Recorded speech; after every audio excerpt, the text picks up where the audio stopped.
Eu faço um desafio para vocês, no nível de elegância que vocês estão. Me destruam, me coloquem na parede, eu vou continuar republicano. Mas quem é militante vai levar na lata. Como é que o ministro ele responde por aqui?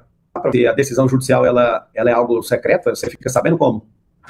Eu só não entendi primeiro, de forma bem nobre, por que você falou de religião. Eu não falei em nome de religião nenhuma. Eu falei espiritualmente, nós somos seres espirituais, né? O cara que tá abalando todas as estruturas da política aí, Pablo Marçal. Lembramos que Pablo Marçal não tá confirmado 100% aí na eleição, mas é um cara que já chegou chegando.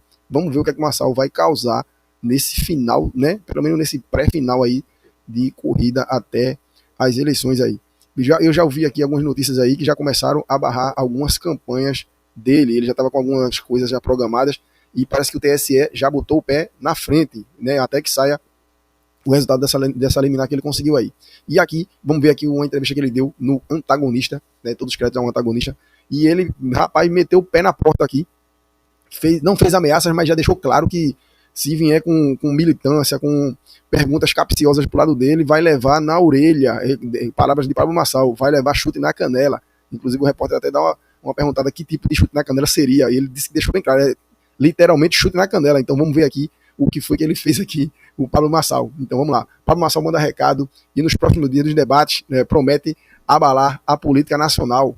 E em uma série de declarações explosivas, se caso for provocado, o candidato promete expor e tirar o filtro, né, a conivência da mídia, né, a passada de pano que a mídia vem sempre dando aí. Ele disse que promete descascar nos debates, né, se caso ele for. Então, esperemos e vamos ver aí cenas que só o Pablo Marçal consegue propor para nós, né? Vimos aí que na última eleição para prefeito de São Paulo ele causou um maior estardalhaço lá. Então vamos ver aqui ele descascando aqui os repórteres aqui que tentaram fazer uma sabatina com ele aqui, mas meio complicado.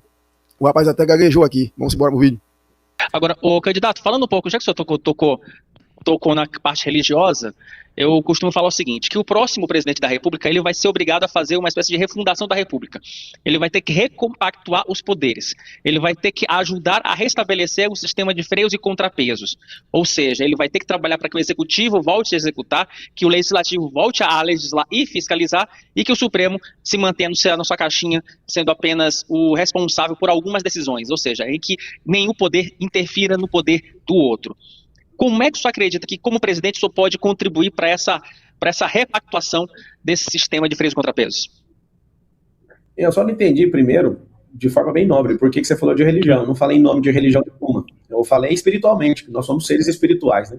E se você que está me assistindo tem algum real no bolso, na sua nota está escrito, Deus seja louvado. Isso não é religião, isso é uma nação. Que quando a hiperinflação dominava, alguém, José Sarney, ouvindo Azaf Borba, falou, você quer fazer dali para frente, a gente começa a ter uma mudança radical no sistema monetário do Brasil. O Brasil depois vem com um plano real e vira uma grande potência. Só que agora o real está valendo nem R$17. Depois a gente discute isso. Eu, como presidente, eu não tenho que tocar em outro poder, porque você bem mesmo disse que é um sistema de freio e contrapeso. O que eu tenho que fazer é não exagerar em nada do que é a função do presidente. Então, o legislativo, ele legisla, ele tem as funções. O judiciário hoje está tomando funções porque houve exageros de algumas partes. E a gente tem que ter um pacto de paz na nação, com esses três poderes, para que cada um faça o seu. Por exemplo, a gente nunca viu na história do Brasil ataques prendendo pessoas que tinham foro privilegiado no parlamento, e nenhum de esquerda, né? Só os de direita que vai para a cadeia, só os de direita por conta de princípios e valores. É só eles que ficam inelegíveis. Até desafio você que está assistindo, ou você que está me entrevistando, me falar nome de 3 pessoas que foram da esquerda, ficaram inelegíveis. A gente não acha em lugar nenhum. Agora, da minha parte, eu quero deixar algo claro. Eleição é uma coisa. Eleição, nós vamos para a guerra. Acabou a eleição, o que a gente tem que fazer? Levanta a bandeira de paz e foca na produção. O Luiz, que é o senhor da República, ele acabou falando hoje, falou o seguinte, ele falou que o Brasil, ele não precisaria estar no 4º mandato, mas ele não quer deixar a direita governar. Ele vai perder por causa disso, porque ele não governa para o povo, ele governa para a esquerda. Ele acabou de provar isso. E eu não quero governar só para um lado, eu quero governar para frente, alinhar o país. E a resposta simples e clara para que todos entendam é: o presidente da República não pode ultrapassar as suas atribuições, não pode ter bravata, e quando acaba a eleição ele tem que ele tem que se tornar 100% republicano e parar com os ataques e governar para todos. Candidato, vamos falar um pouco sobre a viabilidade da sua candidatura, porque, enfim, o senhor foi condenado em primeira e segunda instância, isso é público, notório, e no TSE, pelo que eu apurei, os ministros já estão dando quase como certa que eles não vão liberar o seu registro de candidatura. Diante desse cenário, como é que fazer uma pergunta? Pode, por gentileza. Eu posso fazer?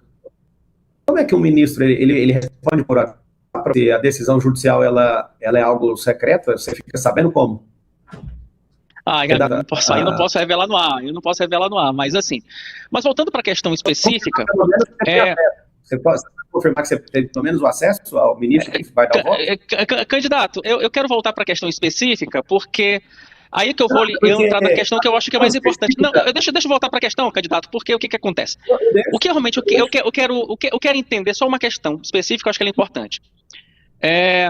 Como é que a sua defesa, como é que os seus advogados vão tentar mostrar no Tribunal Superior Eleitoral que o Pablo Marçal, ele é elegível? É isso que eu estou tentando entender agora. Se você acabou de negar, quer dizer, a leitura corporal que eu fiz sua, as suas expressões microfaciais mostram que você tem os acessos, mas não pode falar. Eu quero que continue um Brasil tão livre na questão de acesso à informação que fica vedada a fonte, mas me estranha você saber as coisas do judiciário. Engraçado é que você tendo acesso ao ministro, você pode ter acesso aos meus advogados, pô.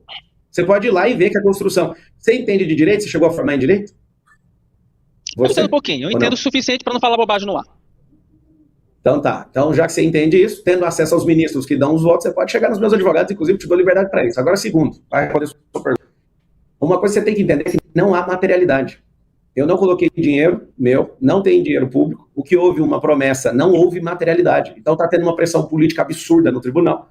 E eu tenho convicção que isso vai ser derrubado ainda. Caso isso não aconteça em São Paulo, vai acontecer em Brasília.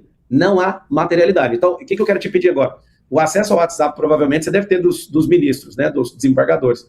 Eu queria que você tivesse acesso ao processo e você, com pouco que você sabe de direito, encontrar prova cabal. Não há prova cabal. Não executei o que está sendo dito. Um processo foi revertido. Esse segundo ficou 4-3 e por interferência política e pressão de todos os lados. Estamos agora numa prolatação absurda, numa forma de ficar, na verdade, eu corrijo, protelando sem parar. Prolatar tem outro significado. Então, o que eu quero te dizer é uma coisa muito simples. O mesmo acesso que você tem com o ministro, você pode ter com o meu advogado. Agora, eu não vim para fazer palhaçada. Vocês da imprensa, aí agora eu vou te colocar junto, não, você está me tratando com nobreza e eu vou te tratar também até o final. Mas vocês da imprensa têm um detalhe. O Levi Fidelis, com aquele bigode dele, vocês chamavam ele de caricato. Vocês, antes da gente nascer, eu e você, esses caras faziam isso com o Levi, com o Enéas. Todas as vezes, a pessoa que quer ajudar é tratada como idiota. E eu consegui isso pela graça de Deus, é um milagre eu ter conseguido, porque estão todos da política contra mim. Eu não estou aqui para proteger ninguém no seu povo, e eu entrei nessa guerra para isso. Então, assim, eu não estou fazendo isso aqui de brincadeira. Eu deixo claro para todo mundo que algumas coisas eu preciso chamar a atenção, porque eu não tenho 1 minuto de TV, 1 minuto de rádio, não vou usar dinheiro público, não tem Lula, não tem Bolsonaro, não tem ninguém da imprensa para falar uma coisa boa minha, tá tudo bem. E nem quero. Agora, eu tenho Deus e o povo. E é nisso que eu me amparo, e eu posso falar com toda clareza. Eu sei que a desconfiança é normal, porque vocês ficam todos os dias noticiando coisas há 2 anos. O Caiado quer ser presidente há 2 anos e não consegue crescer. O Renan estão falando do Renan há 8 meses em entrevistas, não traciona, pelo contrário. Você abre o Polimart agora, ele está em queda. O Caiado e o Zema não marcou nada no Polimart. Eu, em 28 horas, já fiz um ponto lá, pô. Então, na hora que as pessoas perceberem a seriedade, me deixe disputar. Tá. Candidato, o senhor fez várias críticas aqui à imprensa, mas desde que o senhor anunciou a sua candidatura, eu tenho visto entrevistas suas em vários veículos, né? E ser colocado ali contra a parede, ser criticado, é um papel que a imprensa tem que fazer com todos os candidatos, né? Minha pergunta é, se o senhor vier se tornar presidente, como é que vai ser a sua relação com a imprensa? Me desculpa, como é que você chama? Duda Teixeira. Duda Teixeira, é uma satisfação ser entrevistado por você, porque você parece um homem nobre. E você pode perguntar o que você quiser. Eu nunca pedi ninguém de perguntar, mas qualquer militante com o microfone na mão ou patrocinado por alguém, eu já detecto. E na hora que eu detectar, eu vou direto na canela, irmão. Então, assim, eu não tô percebendo isso em vocês. Eu vejo verdade nos olhos de vocês. Eu sei ler, gente. Então, você sempre vai ver nobreza da minha parte. O fato de você gostar ou não de mim não vai fazer eu perder minha elegância, não. Agora, quando eu perceber pessoas que são militantes com um microfone falando em nome de uma imprensa, eu vou bater com força. Isso não é agressão, não. Eu vou mostrar a indignação de um cidadão que não aguenta isso. Mas sabe por que eu tenho saudade, Duda? Eu tenho saudade do Arnaldo Jabor. Antigamente, o jornalista só dava notícia e os comentaristas eram convidados. Hoje o jornalista é opiniático. ele fala pela bandeira dele, ele xinga, ele acaba com as pessoas. E não estou falando que é esquerdista, não, isso é dos dois lados. Tenho saudade dos comentaristas. Os âncoras davam só a notícia, só que agora, não sei se é essa economia para não ter que pagar os grandes pensadores para falar, coloca qualquer pessoa para falar, aí você percebe, tem muita gente que foi treinada e colocada em certas cadeiras para destruir quem é de direita. Aí pega outra pessoa, candidato, você não pode xingar. Não pode xingar, mas pode roubar. Eles não falam nada em relação a isso. O Luiz Inácio aí, por exemplo, meteu o dedo do meio para todo mundo, eu não vi ninguém indignado. Presidente fala que agora o Brasil é referência em crime organizado. Aí as notas da grande imprensa. Presidente errou. Se fosse o Bolsonaro, ia fuder com a vida dele. É isso que eu tô te falando. É um sistema também de freio e contrapeso. É a indignação de alguém que é lúcido, que não faz sentido. E aqui até te desafio, Duda. Você e o outro que tá entrevistando, como é que você chama? Muito prazer, Wilson Lima. Wilson Lima, desculpa, eu não sabia o nome de vocês. Tudo bem. Super, acontece e faz parte. O programa Viva é isso. Eu faço um desafio para vocês, no nível de elegância que vocês estão.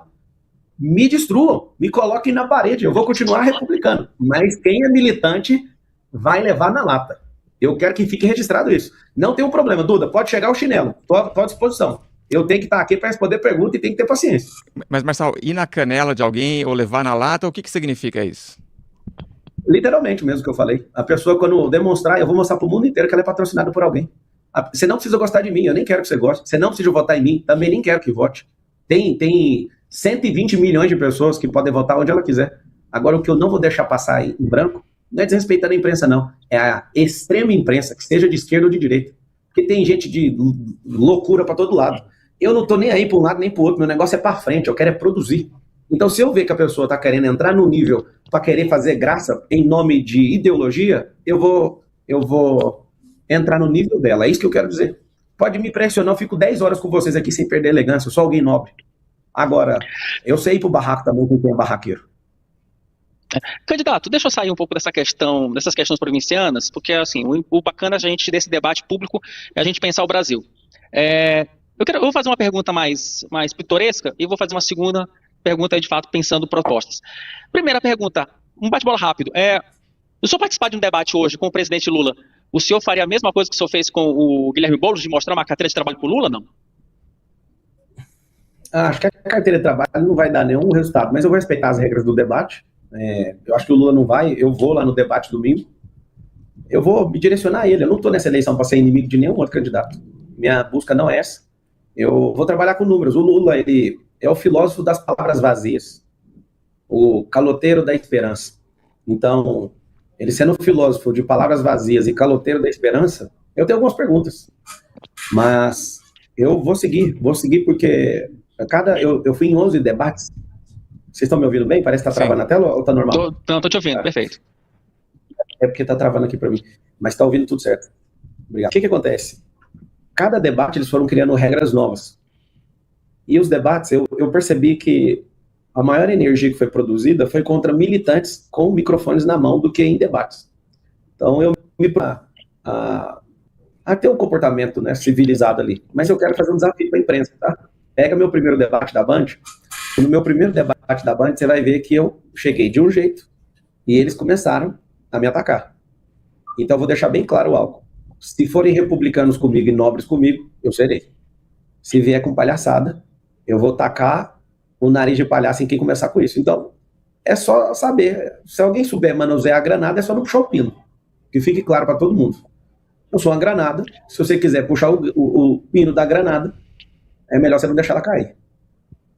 Candidato, falando em granada, o próximo presidente vai receber uma bomba fiscal, que atrapalha o ambiente de negócios, atrapalha o desenvolvimento brasileiro, enfim. Provavelmente vamos chegar a 2027 com uma relação de dívida PIB de 100%. O senhor assumindo, né, na primeira semana de janeiro de 2027, quais seriam as 3, 4 principais medidas que o senhor adotaria logo de cara, por medida provisória, decreto, para melhorar o ambiente de negócio, para tirar o Brasil do atoleiro?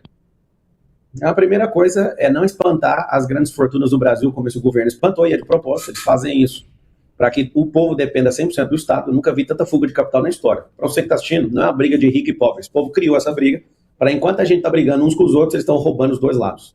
O que você tem que saber? A fuga de capital faz com que a gente não tenha investimento em infraestrutura. Então nós precisamos de investir em infraestrutura para essa roda girar mais rápido de novo. Segunda coisa, nós precisamos de investir em matriz energética. Um país igual o Paraguai, que está do lado do Brasil, está atraindo empresas do Vale do Silício, porque a energia é barata e a nossa é cara. Então, o nosso custo do Brasil está caro, o endividamento que você acabou de comentar é o maior em 20 anos. Quando o Lula entrou era menos que 800 bilhões de reais, hoje está em 10 trilhões de reais, 81,6% na última vez que eu vi em relação ao PIB. Você acabou de declarar aí, não sei se é profecia, eu espero não assumir com 100% de endividamento, porque isso nunca aconteceu. Espero que no máximo seja 82%, senão... Isso é projeção do Instituto Fiscal Independente do Senado.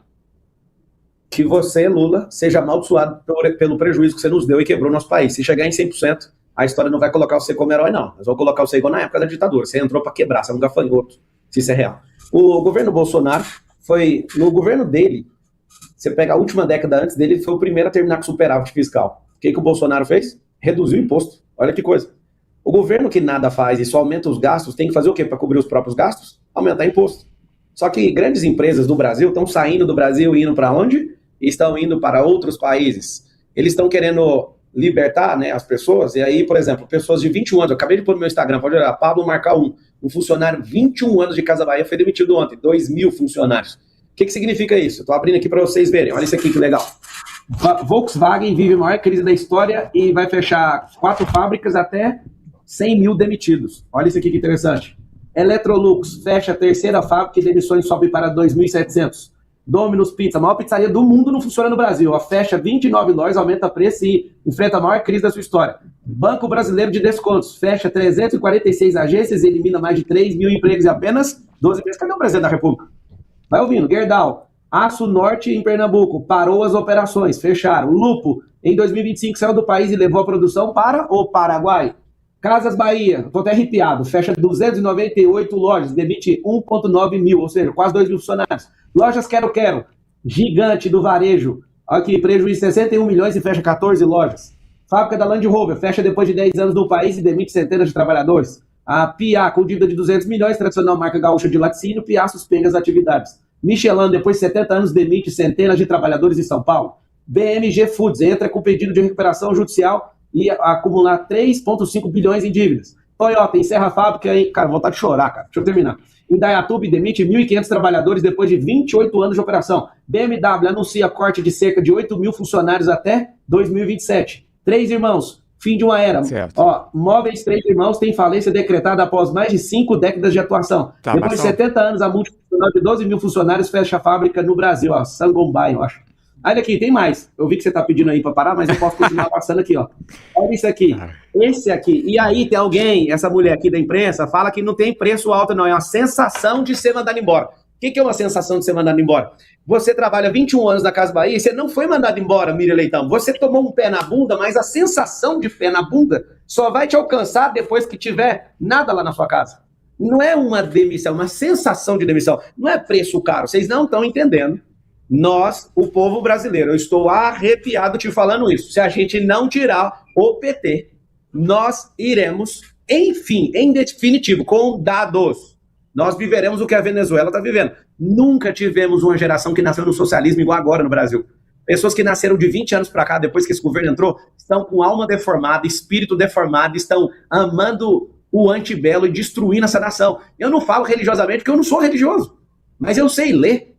Como que esse tanto de empresa que eu ainda nem terminei a lista, recorde de recuperação judicial, vocês estão destruindo a nação mais rica da Terra. Desculpa. Porque como o candidato é um homem de negócios, isso aí é inegável, todo mundo sabe da excelência do Marçal no ramo empresarial, e algo que tem me chamado a atenção ao longo dessa entrevista é justamente que você tem batido muito na tecla que o brasileiro precisa mudar a mentalidade, né? Vou utilizar um termo seu. Tem que pegar o código do Marçal. Tá. Pronto. Vou pegar o teu próprio termo aqui nessa entrevista. A partir desse ponto, só acabaria com a CLT, faria uma mudança na nossa legislação trabalhista, reduziria o poder da Justiça do Trabalho. Nessa parte especificamente, o que pode ser feito? Você acredita que o fim da CLT poderia ser um caminho, não? Não é nem fim, né? É um melhoramento. O CLT é só uma sigla de consolidação das leis trabalhistas de 1940. Nós conquistamos isso. Eu já fui proletariado e quero deixar algo para 100 milhões de trabalhadores do Brasil, tá? Jamais Pablo Marçal vai remover um direito que você tem como trabalhador, porque eu já fui proletariado e, incrivelmente, tive minha carteira de trabalho assinada por 13 anos. Então, olhe nos meus olhos e saiba de algo. Mesmo sendo ultra rico hoje, mega empreendedor, investidor, eu jamais vou tirar de vocês aquilo que nós conquistamos. Direitos sociais, nós iremos evoluir, nós não vamos tirar de ninguém. Eu não sou capitalista, eu sou governalista, eu quero que você tenha seus direitos. Só que nós precisamos de evoluir, por quê? Porque os direitos estão comendo os empregos. O que nós temos que fazer? Criar formas dinâmicas de contrato. As pessoas que querem fazer formas diferentes, poderem fazer de maneira diferente, como é nos Estados Unidos. O excesso de burocracia e de regulamentação tem atrapalhado a atrair empresas. Se você colocar 28 na urna no dia 4, eu, Pablo Marçal, ao invés de ficar em lua de mel com o avião da presidência, eu vou visitar a maior quantidade de países e falar com empresas para trazer as empresas todas de volta. A Ford, que saiu do Brasil, eu vou pessoalmente no CEO da Ford nos Estados Unidos pedir perdão para ele e trazer de volta. Bancar de volta uma empresa que ficou 100 anos no Brasil.